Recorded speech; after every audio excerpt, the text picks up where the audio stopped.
Welcome, and thank you for joining me. I'm Jerry Oginski, a medical malpractice and personal injury trial lawyer practicing law here in the state of New York.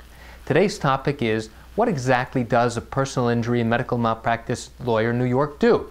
Well, he helps navigate the murky waters that are often found in lawsuits. What do I mean? Well, let's say you slip and fall. Your attorney needs to determine what it was that you slipped on in order to evaluate liability. Was there a defect in the property that you were on that may have caused you to fall? Was a staircase that you tripped down not up to code? These are questions that your lawyer needs to answer in order to find out whether or not you have a valid case. What about products that cause injury? Let's say you're taking the top off a soda bottle, and it explodes into your eye, causing injury. Well, is the bottling company to blame? Possibly. How about a miter saw that you're using to cut wood? Is that supposed to have a guard to protect your fingers as you slide the wood in to be cut? Well, what about a car that permits you to put the gear into place without depressing the brake first?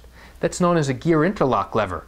That's something that cars routinely have nowadays, so that you cannot inadvertently slip the car from park into drive or into any other gear unless your foot is on the brake first, because there have been so many accidents that have been caused without having that type of brake interlock system. Again, this is something that your attorney needs to evaluate in a product's liability case. And oftentimes it's necessary to hire engineers to evaluate whether or not a product is faulty. Well, what if you have a medical malpractice matter? Well, then your attorney needs to hire a medical expert to evaluate your medical records to see if there's a valid basis for a case. And that's significant. Medical malpractice is one of the most hotly contested areas of law where the attorneys are very proficient in not only bringing cases, but also in defending them as well. Now, what does your personal injury lawyer do? They look to see how the accident happened. Were you a passenger? Were you walking across the street and got hit by a car? These are all things that your attorney needs to know. What was the weather like? What were you doing at the time? Were there any witnesses? All of these things are something that your attorney needs to find out to establish that there is liability and that there is injury as a result of the wrongdoing, the carelessness that occurred from the accident. Imagine this scenario. A woman's late for work. She's stuck in traffic. She's putting on lipstick, looking in her mirror to see whether or not she's putting it on correctly. At the same time, she's smoking a cigarette and talking on the cell phone.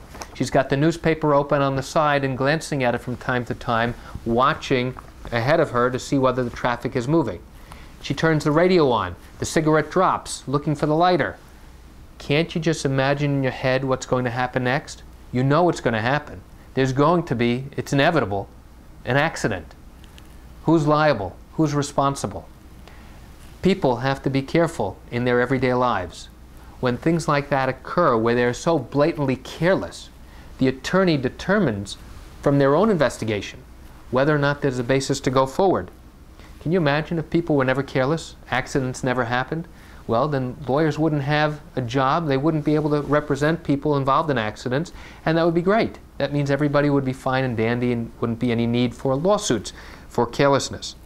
But if you don't go to an attorney to find out what your rights are, how do you really know exactly what you can and cannot do? Speaking to a lawyer beforehand will let you know exactly how much time you have to bring a claim or a lawsuit and what your rights are when you've been injured. And those are some of the things that an attorney does in the state of New York.